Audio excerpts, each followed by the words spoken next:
We are live. Ladies and gentlemen, thank you for joining us again this afternoon, evening, morning, whatever time it is, wherever you are, for Cycle 16. We have with us Jeffrey Tucker, and I'm not sure what your new title is, but you are the big Chizo now at Liberty.me. What do you call yourself? So, big promoter of Liberty, and a big intellect, and a guy who's actually challenged me to think in ways I have not thought before, and not a lot of people can do that. So, Jeffrey, thank you for joining us, and take it away. Thank you. It's a pleasure. Can you tell me how long I have? Well, so I was going to make a joke, but never mind. You have 1 hour, and you can divide that between Q&A, candid smiles at the camera, whatever you want, however you like. You've got an hour, and then there's a bit of discussion time there. Well, actually, there isn't. We have dinner. So you have 1 hour. Okay. All right. Well, let's see what happens.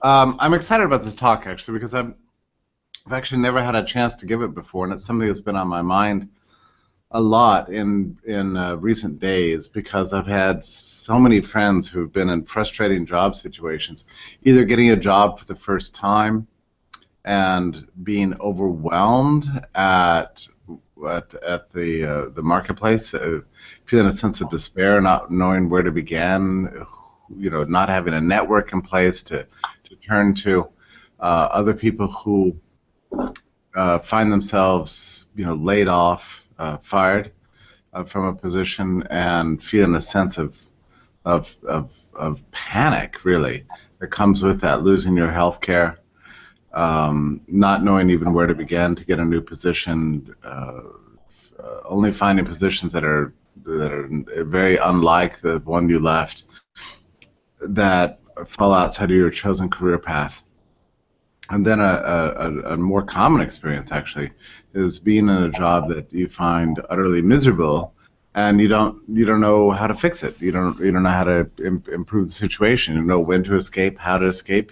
Is this just the way life is? You just dread going to the office, and it just never stops being that way. Is that what we're dealing with here? So in all these cases, they all have a common feature. It's that people are not thinking about their professional talents as something that is a reflection of our individual custody. They're not thinking about their lives as something they control. They've inadvertently outsourced their happiness to work, and not thought of their job as itself a job. Let me see if I can explain that a little bit. Oddly, it's very strange. People put their career management as a task very low on the list of the things they're supposed to do. In terms of professional life, people will tend to think of the job that they have as, or the job they hope to get, as their only job. They don't think of that sort of meta level, which is your own management of your career as itself a separate kind of career. And in fact, I would argue that it's a more important job than the job you're doing. Actually, over the long term, it matters more than whatever the job you hope to get or the job you happen to have is maintaining your value as an individual in the commercial marketplace itself. And there's a whole series of specific things you have to do. It's something just like you train for any job. A doctor trains to be a doctor, a lawyer trains to be a lawyer, a person who's running shoes in a shoe store is good at doing that. But there's another skill that's actually even more important than all those skills, which is the skill of finding the position that's right for you, getting the right kind of income, knowing when to accept a job, salary negotiations, when to leave a job when it becomes miserable, advancing within a company, bailing out from one company to another. Do you anticipate having one job in your entire life, or do you expect to have 30 different jobs?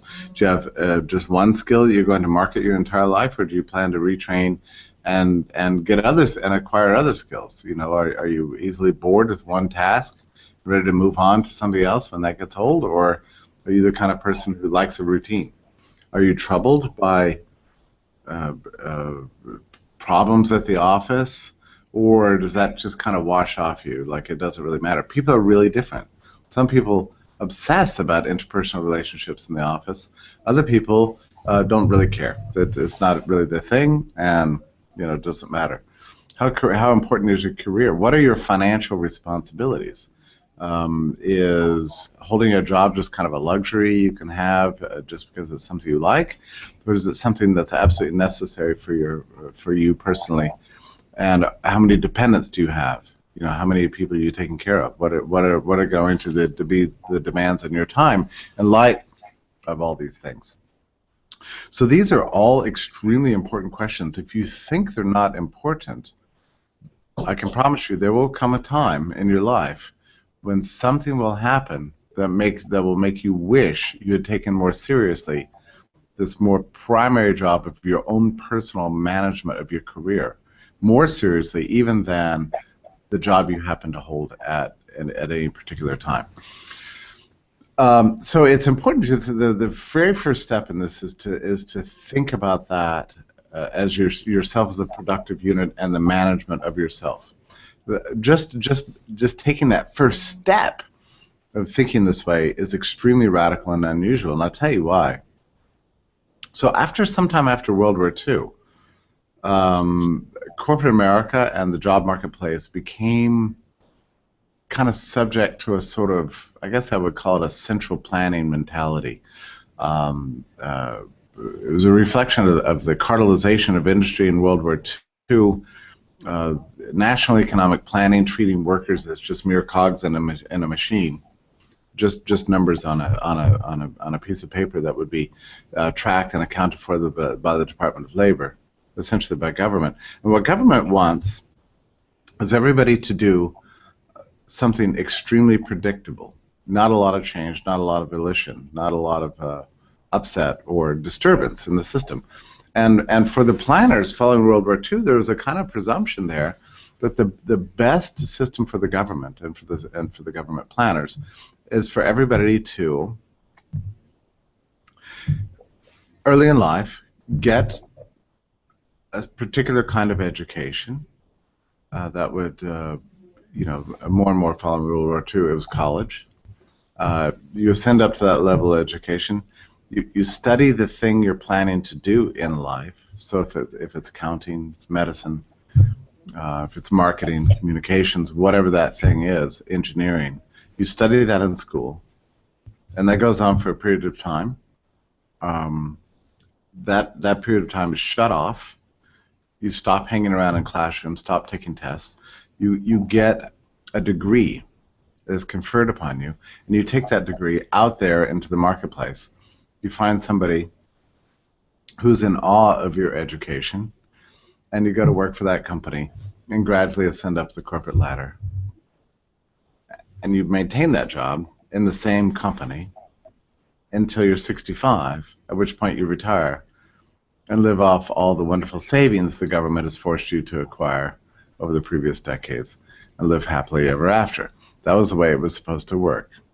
And indeed, that is the way it worked for a few decades after the end of World War II. And it mostly, went on that way, I would say, until probably the 1980s, at which point everything began to change dramatically as a result, both good things and bad things. One was the change in technology, upset a lot of industries, and there was new players pouring in that became epic, and a lot of players died. A lot of outsourcing of whole industries like textiles left, steel left. Those are two huge industries. Traditional industries that America specialized in, such as cars, began to be made overseas much better in ways that consumers actually preferred. So things became very different. There's a lot of upheaval in economic life, and workers had to respond. They had to respond by, layoffs, finding new positions, changing skills, acquiring new skills, downsizing, taking jobs that were paid much less than their old jobs, and so on. And also people had to learn to retool their own skill level, which is something, again, that sort of elite sector of opinion following World War II never imagined that people would do. They imagined that people would train for one position and hold it the rest of their lives. So that didn't hold anymore, and a lot of things changed for the American worker. And that's accelerated in the 21st century to the point that, especially following the financial crisis of 2008, when there's so much upheaval in employment markets, now it is really inconceivable that you could ever just train for one job, hold it the rest of your life, live a happy life, and retire secure. It's just not true. Career management is today something that affects absolutely everybody. So I want to talk about those three conditions I mentioned at the outset of this talk that really affect people. First of all, people going into the labor markets for the first time. Now I'm talking here about 22-year-olds, 23, 24, 25-year-olds that are leaving college, graduate school, and so on, and trying to find a job. They face a truly a tragic situation.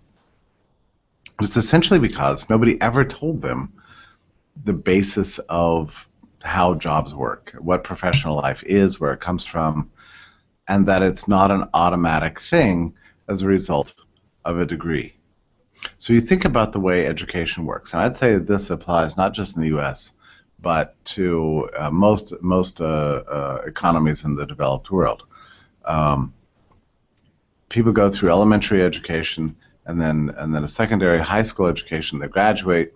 That's only supposed to be, the rap is that if you do that and try to put yourself in the job marketplace, you'll be undervalued. So then people spend another $100,000, $200,000, as much as $500,000, get an undergraduate education. They get a degree conferred upon them, and they figure that after all this expense and all the borrowings and all the work and all the endless millions of hours you sat in a desk listening to a professor, not exercising any creativity whatsoever, but just repeating back what you're supposed to in order to pass the test, you get good marks, you've done everything you're supposed to do. So they graduate, and then the panic sets in. And I tell you, I've known so many students who are in this situation, 22, 23 years old, having graduated. The great formal ceremonies, you're throwing the hats up in the air, everybody's saying, oh, it's so great, you've accomplished so much in life, you're an awesome person now.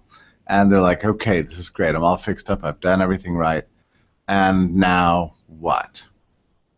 Well, the problem is they don't even know where to begin because they hadn't even, there's no network that they're a part of. You think about the way this has gone. In education today, people stick with their own class, like one age group. So, when you're in first grade, you're with the 7-year-olds, and then you're with the 8-year-olds, and even if you transfer schools, you transfer in with the 14-year-olds. When you're in there with the 15-year-olds, you graduate, everybody's 18 years old. You go to college, everybody's 18 or 19 years old. Everybody graduates from college when they're 21, 22, 23 years old. But everybody sticks together, and so everybody, your whole social network, which keeps getting blown up, right? I mean, you have all your friends at elementary school, graduation, blown up, going to a new place, you have to start all over again. High school, you've got your whole network in place, but it's a useless network, all right? It's just a friends network, but they're not actually useful to you. They can't help you find a pathway into the job marketplace or anything. They're all people who are just as kind of pathetic as you are, and yet they're your friends network. You've invested all your time and energy into them. That gets blown up again. You go to college, you have to start all over again. You assemble a network, 4 years. Oh, isn't it awesome? You've got all your wonderful friends. You're part of all your wonderful groups, and then that gets blown up again. And it's like you keep starting over and over and over, and don't actually know anybody or have any hooks into the commercial marketplace that would prepare you. So you just end up being completely lost and confused. This is a major reason for why so many people are just deeply depressed and living with their parents at the age of 25 and 26, still on their health care plans, and mom and dad paying for the cell phone. So this is very common. Another major problem is youth unemployment, and which is caused by several things. I mean, one is it's very difficult to get a job. You've got as a teenager, you've got very strict child labor laws out there now. You can't even begin to even think about getting a job at the age of 13 or 14. It requires employers to undertake Herculean efforts and paperwork with the government to hire a 14-year-old today. So in effect, you're not even allowed to work in any kind of viable way until you're 16, 17 years old, by which time you've already got many other things you're doing in life. You're part of the band, the cheerleaders, the sports team, the chess club. You've got every night spoken for with parties and friends networks and extracurricular activities. There's no time to work. Why would you do that? Plus, minimum wages actually which are on the increase, make the bar to get into the workforce very, very high. And then you have a cultural problem that parents these days are very confused for whatever reason. It's because they believe the propaganda, which is stay in school and get good grades, and you'll be taken care of for the rest of your life. So what happens when you discover that this is a complete lie? Well, it's too late by the time you discover it, which is very horrible. It's a horrible thing to suddenly discover you've done everything right, and yet you have nothing to show for it. And very importantly, you don't have any skills because you've never actually worked.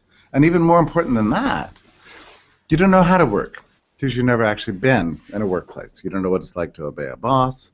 You don't know what it's like to bring value to your workplace, to show up on time, to be creative, to do all the things you're supposed to do in order to have a good career. You don't even know what those things are. So you don't have the discipline. A lot of kids in that age have learned to to become disciplined producers. That's not what school asks you to do. School doesn't ask you to be a disciplined producer. What school asks you to do, or encourages you to do, what every student learns to do, which is be lazy most of the time, and maybe show up to class, a lot of the time, but just sit in a chair and listen and pretend like you're interested. But otherwise, work in spurts. So every few weeks, you cram for the test, or every few weeks, you do an all-nighter and finish a paper.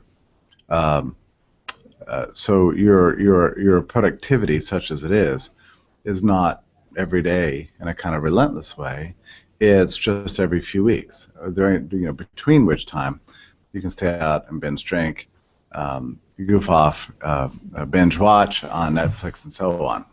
So the work habits that are necessary for a successful professional life are not cultivated in school. And in fact, there are drugs that you probably know about that help students be better students, but generally cause them to be terrible workers. And the one I'm thinking of that I'm most familiar with is Adderall, actually. It's prescribed to kids when they're very young to address so-called ADHD, attention deficit hyperactivity disorder, which, as far as I can tell, just means that kids getting sick of school and restless and don't know what to do with themselves and have a hard time concentrating because they can't stand it. So we prescribe them, we drug them, get them hooked on drugs, and keep them that way for a good part of their lives, and they enter into professional life, as Adderall addicts, which is not a good drug for professional life. I can promise you, it's very, very bad because it sends you through a series of intense sessions of focus, of sort of faux brilliance, where you're able to do maybe not very valuable but very sort of seemingly brilliant things, followed by a 2 or 3 day crash, during which time you completely suck. I mean, there's probably some Adderall people listening, and I don't know if you agree with what I just said or disagree, but my guess is that some of you are thinking, yeah, that's pretty much the way it is. But once you're addicted to that high performance mentality that Adderall gives you, it's hard to go back to regular life. So it's very sad. So anyway, and then they got into the marketplace and started applying for jobs, and they expect the degree to give them that entryway. a degree can provide a signaling mechanism of some sort, but it's not a very good one. In the first place, your employer, I hate to tell you this, but it's just true, your employer cares nothing about your GPA. Employers just don't look at GPA. You're lucky if they look at school at all. What employers are looking at in applications is two things: experience and skills. That's the thing that that drives the employment decision, not schooling, certainly not GPA, it's not prestige of school, and maybe not school at all. I mean, to an employer looking at a resume, school looks like 4 to 6 years that you took off from gaining a work ethic and gaining real skills in order to sit in the classroom. I mean, at best, school is, I would say these days, is maybe in certain conditions somewhat helpful, most likely neutral, and sometimes it's actually a negative. I'm sorry to report that to you, but I'm just telling you that's true. And I can tell you this as a person who's hired by now. First of all, I've looked through thousands of job applications and hired many dozens of people for various positions at several different institutions. And as time has gone on, I've come to realize that I just don't pay much attention to the educational, because it's not a very good signal. Now, there are exceptions, right? There's some professions that it's absolutely required. I can think of 5. So engineering, accounting, medicine, law, and academia itself. Those, the degree, is necessary in order to get you to the next level or get you entry. But apart from that, and I may be leaving out some, but I can't think of it right now. Everything else you're doing in the marketplace today is either requires private certification, so not school, or it just requires you being good at what you do. And that's an alarming fact. You see, the culture has lied to everybody about the reality on the ground out there. And this reality is becoming more and more intense every day. So getting that skill early in the workplace experience early in life provides that discipline. I tell you, it's an awesome thing. You look at an application, and you can see, a series of jobs that a person has held since the age of 15. My first thought when I see that is, okay, I've got a worker on my hands. This is somebody I can that's going to be providing value, work well with others, understand what it means to have a job, understand what it means to be productive. It doesn't resent. To somebody who's telling them what to do, knows how to show up on time, and so on. Whereas I've hired and worked with many people as their first employer, and I tell you what, I have spent, and this is very reliable, I've noticed again and again, I spend the first 6 months to a year after I've hired somebody fresh out of school who's never had a job before, just training them in what it is like to have a job and keep a job and be reliable. Be available, after hours. Stay productive during the workday. Complete your tasks. Do what's asked of you. Perform with excellence. Be a good colleague. Not grumble and complain. Not start internal politics in the firm, and so on. These basic rules of work life, people have to learn them, and it's a tragic thing to learn them so early. Okay, to have to learn them so late in life. Now, the second case concerns job lock. This is a situation where people hate where they're working. They don't like it. They don't like their colleagues. They don't like their job. They don't like their boss. They're miserable. They can't wait. They show up as late as possible. They leave as soon as possible. They take maximum paid time off. Their only happy times are when they're not at the office, but they don't know what to do. And I've known so many people like this. And quite often, the problem comes down to their fear of of income insecurity, and actually, extremely importantly, the fear of the loss of health care. Now, that is really interesting to me because when you think about it, when healthcare came to be attached to your job, it was something done in the name of worker rights. Like you have a right to healthcare, and businesses don't have a right to deny that to you. So according to the federal government rules, the idea is that they were going to require businesses to grant additional human rights to their employees by giving them mandating healthcare provision. Of course, this has gotten far worse under Obamacare.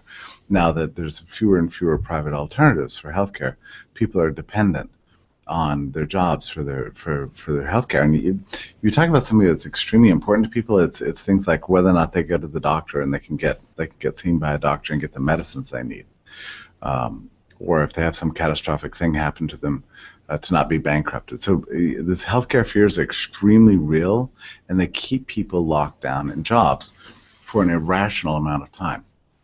And even if people hate their jobs, they're unwilling to take the risk of moving on, so-called job lock. I think the best way to deal with that is to just get courageous. If your job sucks, you need to move on. You should quit, disrupt your life, do something different, and not be so afraid. I mean, you'll never discover what you're made of, what you're capable of doing, until you're willing to take a courageous step and take lots of risks, and be disruptive with your own life and see what your value is on the marketplace. Which takes us to the third point. This is a little bit controversial, but I think it's extremely important. It's my own view that everyone, without exception, every worker needs to stay on the job market at all times. That's certainly true if you have a job lock and you're unhappy in your position. But I think it's true for even if you love your job and you're awesome, maybe you're powerful, maybe you're the COO, CEO, CFO, whatever it is, you're ascended up to the top of the corporate ladder, whatever it is, you should never stop being on the market. And the reason for this is that you never know what's going to happen. Your company could be completely disrupted. You might be January, you could be out of a job by March. There's no way to know for sure. Somebody could get promoted above you, and suddenly you have a terrible boss. You don't know. These things can happen, so you need to prepare for that. But more importantly than that, you need to constantly check your own value in the marketplace. See what people are willing to pay for your services. And the only way I know to do that is to stay on the market all the time. Have a job application or two out there. People think that if you're out there in the marketplace applying for jobs, that somehow means that you decided to quit your current position, or that you'll be seen as betraying your current employer. That is simply not true. You can always turn down any job offer that you get, but it's a wonderful thing to be offered, right? Go in for an interview, and you get the contract. It's not what you want. You think you like your job, but imagine this. If today somebody came along and promised to double your salary, move you to a city you like more, and give you colleagues who are good friends, would you accept that job? Would you accept that offer? If you can say yes to what I just asked, what that means is you need to be on the market. You need to be on the market just to test your value. There's another risky thing. Sometimes workers can find themselves with so-called golden handcuffs.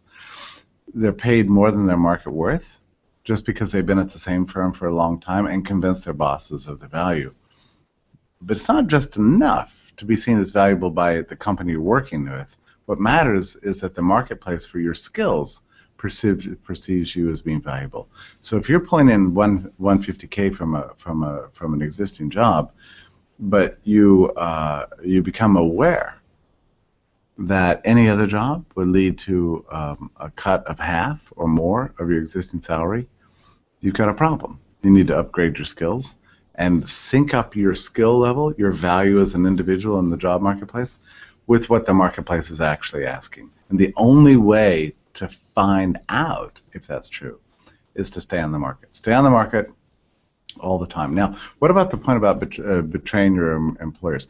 You see, it's very important that any employer sees you as holding a position that's potentially lucrative elsewhere. It's the only way they're going to come to value. If they think they have a monopoly on your talents and you're not going to go anywhere, chances are you're going to be taken for granted. You're going to be earning a lower salary than you probably should. You're not going to get the kind of you're not going to be treated as a valuable person by your own work firm. So it's important that bosses believe that they walk away, and you want them to imagine that if they did walk away, if you did walk away, they'd be worse off. So they're constantly having to court you. I mean, I you know, as an employer myself, I want my workers to stay on the market all the time, so they can test their value, so they can become better people, so and also so that they can believe that every day they show up at work, they're doing it not because they're being forced to, because they're out of options in life, because it's convenient, but rather that they've made a choice to be there. Like they're working for me, or for working with me and my enterprises and things, because it's the thing that they want to do. And I can tell you, their workforce that is doing what they're doing because they've chosen it is going to be happier. It's going to be more productive. So I want my employees to stay on the job market at all times. And if somebody comes to me and says, "Listen, I'm going to be gone on Friday. I'm going for a job interview," I might choke at first. Like, "Oh, you're going for a job interview?" They're like, "Look, I'm not going to accept it, but I just want to test my value in the marketplace. I love working here." I'm going to be like, "You know what? I'm chill. You just do that." And employers need to get used to this. I mean, why do we lie to ourselves and pretend as if everybody who's working for us is a slave? You know, that this is their top choice in life, that there's nothing else they'd rather do. That's ridiculous. Of course, there are always better options out there. And we're lying to ourselves as employers if we don't recognize that, and employees are lying to themselves if they're not willing to admit that openly. It's just true. So everybody should stay on the job marketplace at all times. So how do you do that, actually? How do you stay on the job marketplace? Well, fortunately, these days, we have tools to make it possible. The number one tool is, of course, LinkedIn.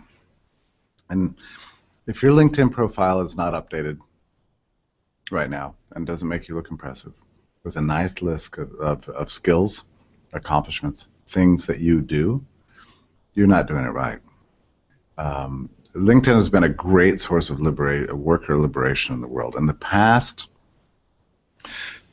people imagined that their identity as an individual and the firm that they worked for or with were the same thing. You know, I'm Jeffrey Tucker and I work for IBM. Those two things are united in one. And they were inseparable. And that is not the way you need to be approaching things, but it was the only way that people knew how to approach it in days past. People would assemble networks through their current employer, a tax preparation firm, an insurance agency, a grocery store business, whatever, and fear leaving because it would smash their networks of friends. Thanks to LinkedIn, we now have the opportunity of putting together a network that's something that we actually own as individuals. It's not owned by the company. It's something that is yours and yours alone, and it becomes portable. You can take it from place to place. People with robust LinkedIn profiles, and I could add to this Twitter followings and Facebook, but I don't want to go there right now. are able to take the networks they've assembled from one company to another without losing a lot in the meantime. LinkedIn also allows you to stay on the job marketplace all the time. So your profile might currently list you with Wells Fargo Bank, but if you decide to go to work for Chase, all you have to do is type in Chase, and suddenly, it's over. You were at Wells Fargo, now with your Chase, nothing else has changed. You still maintain all your contacts, your existing contacts. You can still reach out to people. You still got the same public profile. Nobody's stealing your Rolodex. This used to happen in the old days when people leave Wells Fargo for Chase. You'd have a complete list of clients, and the Rolodex would stay at the office, and you'd suddenly go out there at your new position and have to start over as if you couldn't take any of that reputational capital that you had with you to a new position. Now, thanks to LinkedIn, and there are other similar kind of things, but LinkedIn's the number one. You can take the capital that you've accumulated during your work life onto your next position. That empowers you as a worker. Now it's up to you to use that power to your advantage. It is no longer the case that you have to be married to any one institution. Your primary and first loyalties can be to your own personal professional life. This is as it should be. You are an independent, productive unit. You do not have to surrender your self-interest for some big institution out there. If you're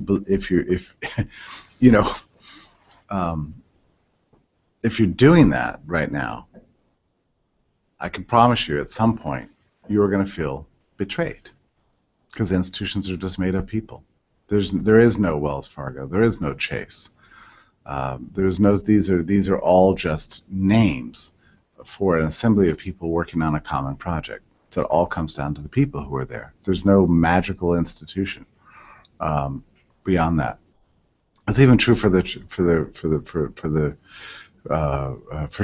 The Baptist Church, the Catholic Church. We like to think of these things as holy institutions codified by God. As a matter of fact, it comes right down to it. Your experience of these institutions all come down to who your pastor is, who the bishop is, who the priest is, who are your immediate supervisors. That's what it's all about in the end. And these people are all fallible human beings. None of them can be trusted any more than any person can be wholly and completely trusted. You have to think about your own individual interests as being something separate from the institution that you're working for. So in light of this, you should always think of yourself on the job marketplace at all times. And part of this, thinking of yourself as a marketable commodity, is to not rule out the possibility that you could actually work for yourself. There's never been more tools available that allow you to become an entrepreneur for yourself. Find out something valuable you can do, whether it's making YouTubes, posting on social media, copy editing, graphics work, or landscaping, or whatever the thing is. There's a chance, there's a possibility. It's not a sure thing. In fact, it's not even a likely thing, but it's possible that you can cobble together a situation where you can become your own boss. And that is an awesome way to live. It's harrowing, it's scary, it's hard work, but it's also personally liberating for you. So I know of a case recently of a man who had been working since college for the same institution, 9 years, something like that, and got laid off, and then went into a panic. Oh my goodness, now I have to get a new job, and began to put out job applications. But the process takes longer than you think. It always does. And this person had never experienced anything like the job marketplace before. This is why I say you need to stay in practice. You should never stop applying for jobs. It's a job in itself. Maintaining your career is your first job. Doing your job for which you get paid, all right, that's the second job. But your first job is yourself. And he was alarmed at just the length of time it took. But during the period of application, he actually started finding ways to make a little bit of money on the side, and started.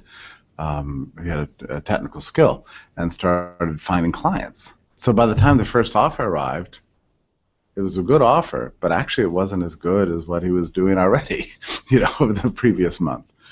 And so then the second offer arrived, and it too was a good offer.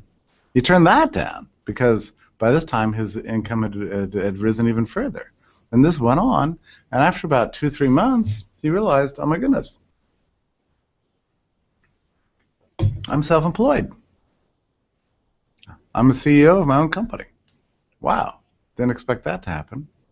So it can happen. I mean, you just don't rule it out. It's possible that always keep that in your mind, that it may not be the case that you have to go to an institutionalized firm and accept some position. You could actually become your own boss, in which case you're working for customers. It's a hard job, but it can be done. I know I did it myself with Liberty.me when I decided to plunge into entrepreneurship myself. It was I've never been more exhausted in my entire life as I was in the 2 years of founding Liberty.me, and paid very, very little to nothing, but building something wonderful is the most gratifying work of my entire life. And I found out things about myself I didn't know before, a level of productivity that was previously inconceivable suddenly became possible. I was capable of doing a lot more than I really knew about because I'd never been tested to that extent. So yeah, it's probably true for you too. I'm bumping up against the end of my time here, so let me just kind of march through what I think is the top mistakes that people make in their professional life. The first one, number one, is not practicing what it's like to market yourself just as an individual productive unit. That's extremely important. To get good at applying for jobs, get good at job interviews, knowing what it is that employers are looking for, and being able to accomplish that, not being a nervous Nelly in a job interview saying silly things, but being very confident. And that just takes practice. The only way you get practice is by doing it. You don't want the very first time that you practice the skill to be when you're most desperate. That it's not a good time to practice.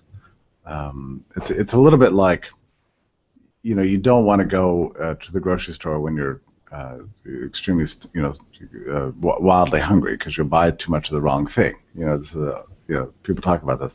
Or when you go to the used car shop, when you go to the car shop to buy a car, you don't want to be without transportation because you'll be desperate and spending too much money. You want to be able to shop for these things, groceries, cars, or jobs, at a time when you're not desperate, when you can make rational decisions and get better at the skill, so you can approach things with clarity and reason rather than panic and fear. Okay, that's number one. The second one is to immediately start thinking of your job as being an entitlement, and that's a terrible thing. It's like, okay, here's your job, here's your $75,000, here's your 9 to 5 hours, here's your desk, sit down. And people very quickly began to believe that this is something that they're entitled to, forgetting that a wage is not like a payment for your personal awesomeness. It is an advance payment for expected value that you will provide. And if you're taking more value out of a company than you're putting in personally, that job is not going to be long for this world. I mean, if for every $100 you take, you only provide $90 worth of value, that means you're costing the company $10 for every $100 that they're paying you. You're not going to keep that job. If you're providing in 110, then it's no-brainer. They're going to keep you forever. So, and that's a small margin of difference, 90 versus 110, but it's the difference between keeping a job, getting promotions, and being fired, actually. So the wages you get are payments in advance of your productivity. Just never forget that. Your job is to bring value in. Money doesn't grow on trees. It's being paid to you And every boss is aware at all times of alternative uses of money. And they look at you one day and go, I think probably, even though I'll be losing some skills by letting this person go, I'll have gained more than I'll lose. In that case, you're going to be out the door. It's just true. You're not entitled to anybody's money. You are entitled to be free to work and to pitch yourself as a productive unit, but you're not entitled to get paid. And nobody's paying you to show up and sit at a desk. It's all about what you do. The second thing is just simply neglect. I've seen this so many times. People get cushy and comfortable in a job and they start neglecting this extremely important skill of providing value in. And they start taking longer and longer lunches, slowing down, being satisfied with certain task lists, feeling like they've mastered it, and neglect the importance of becoming creative and finding ever more ways to be productive. I had a job this way. I was very young. I was probably 15 years old. I was the dishwasher for a catering company. And that was my job description. So once I had washed the dishes, I felt like I was kind of done it. I didn't know what else to do until I overheard my boss and manager complaining about me that I wasn't being productive enough. And it's the first time I'd ever heard anything like that. So I went in the next day, and after I washed all the dishes, I began to realize, I could clean the floors. Now I can scrub the ovens. Now I can replace the light bulbs. I can clean up the hallway. I can prep tomorrow's food. I can rearrange the kitchen so that it's a little more accessible. I found infinite numbers of things to do. Once I started doing that, they began to think of me as actually valuable. So I became like an entrepreneurial worker. Entrepreneurship isn't just for capitalist entrepreneurs; it's for every single worker. Has to be this way. Okay.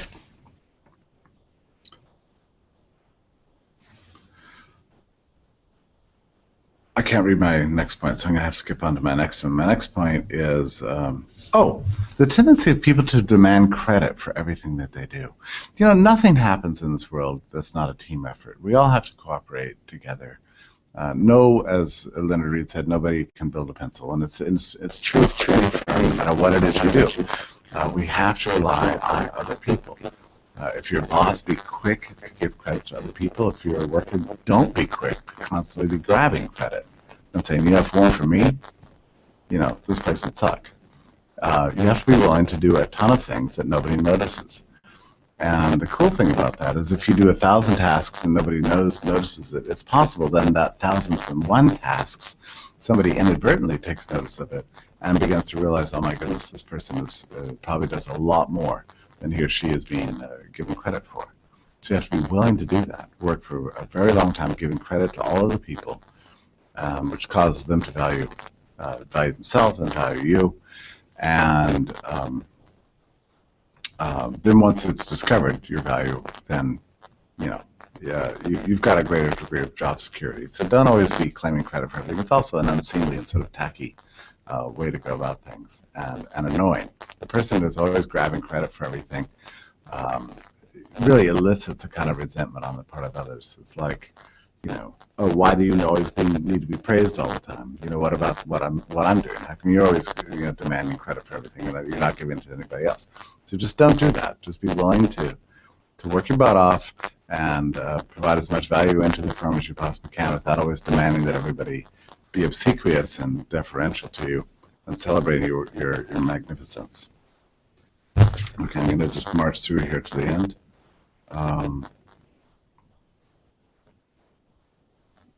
Wow, there's just so much of my notes here I can't actually read.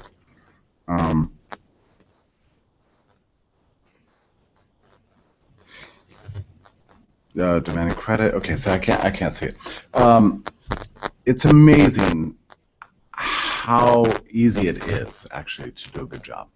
I mean, it sounds crazy, right? But it actually turns out to be very easy. Always be willing to learn new skills. If you're always learning, then you're always getting better. You're becoming more valuable. Never slip into a routine. Always find that next thing to do. Well, lots of employers are willing to pay for you to spend a night a week or a couple of nights a week or weekends or even some time away to acquire a new skill through some kind of training. And nowadays we have so many opportunities for this kind of training. I remember I had an employee that suddenly presented, an employee one time that presented me with a certificate that he had received from Google Analytics. He had been spending nights and weekends just going through a training course, learning how to use Google Analytics, and he gave me the thing. I was blown away. I mean, I was like, oh my goodness, this person wants to be better. It's a sign and a symbol of desiring excellence. That kind of thing is great. Most employers, if you go to them and say, look, I'd like to learn front-end development or web development skill, or I want to improve my marketing knowledge of Facebook ad administrator, whatever the thing is, and say this course costs $200, this course costs $2,000, quite often employers will pay for that kind of thing because they're impressed that you want to get better. And you should. And when you do that, you just list that on your LinkedIn profile. Okay, let me just complete this by suggesting this. If you're not happy in what you're doing, I'm saying that, I think I'm talking about 3/4 of workers nowadays. There is something you can do about it. We're losing our freedoms every day. Every day. In the United States, around the world, people are losing freedoms all the time, paying more in taxes, obeying more in regulations, being surveilled more by the central state, just ever more living in cages. So look for those elements of your life where you are free. And one of the things you can do as a free person, even today, is choose your profession and your occupation. You can choose to quit. As far as I know, unless you're in the military, there's no job that makes it illegal for you to stop doing that thing. Use that freedom. Don't put up with second best. Quit your job and see what happens. You know, it sounds dangerous, it sounds risky. It could be exactly the thing. I have to tell you that in my professional career, I've had to let a lot of people go, like fire a lot of people. Sometimes because the thing they do is outmoded, they're not trying hard enough. I had to rearrange priorities and resource use within the firm, shift them from one sector to another, whatever, causing a person to have to let them go. I can't personally think of a case in which that person's life on the other side did not become actually better in surprising ways. It's very interesting. This is why I don't ever have any hesitation about doing this, even though it can be tragic, it can be painful, it can be difficult for me to have to do this, and I never relish it. And sometimes it's harrowing and terrible. But in every single case I can think of, I think about that person after that job. And what I see is a life that was actually improved. They got something even better. They just had to go on business for themselves. They just had to change professions, go back to school, do something else. And the experience of having lived through that sort of shocking event and dealing with the uncertainty, professional uncertainty, was the best thing that ever happened to them. So I know this. It just takes time. And I can say that with confidence. Every time I've ever had to do this, it's a good thing. And I must say for myself, it's always been true that whenever I've mustered the courage and taken the risk to move on professionally, I've never once regretted it. It's always a great thing. Never be satisfied with second best. Think about your job as an extremely important part of your life. It's not just the exception. It's not just drudgery you have to do to pay your cell phone bill and your apartment rent. What you do with your professional life is a lot of the value of life itself. You spend most of your time doing it. It's something you should love. It's something that you should not dread. It's something that should make your life feel valuable. And when I say your life, I mean the sweep of your life. Since we spend most of us spend the vast majority of our lives in remunerative employment of one sort or another. You need to make it good need to care about it, and you need to manage that well. So let me just leave you with this. Vast numbers of workers do not think of their career as itself, or getting the right career and managing that career as itself a job. It is a job. You should become self-critical. Don't think of the job you have or what you're doing right now as some sort of safe harbor, like a temporary element of security and safety. That's not the right way to think about it. Think about it as something that's like integral to your human personality. We all are given one chance on this earth, and what we choose to do with our job has a lot to do with whether or not our lives are worth it and whether we're making a difference. Never accept second best. Always think of yourself as on the marketplace.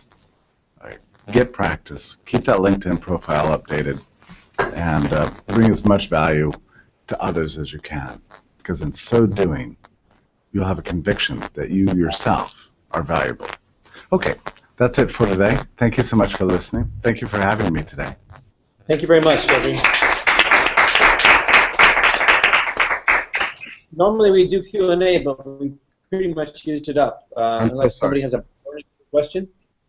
No, okay, well thank you very much. We're off to dinner, and you have a great day. All right, thank you. Bye-bye. Thank you. Bye.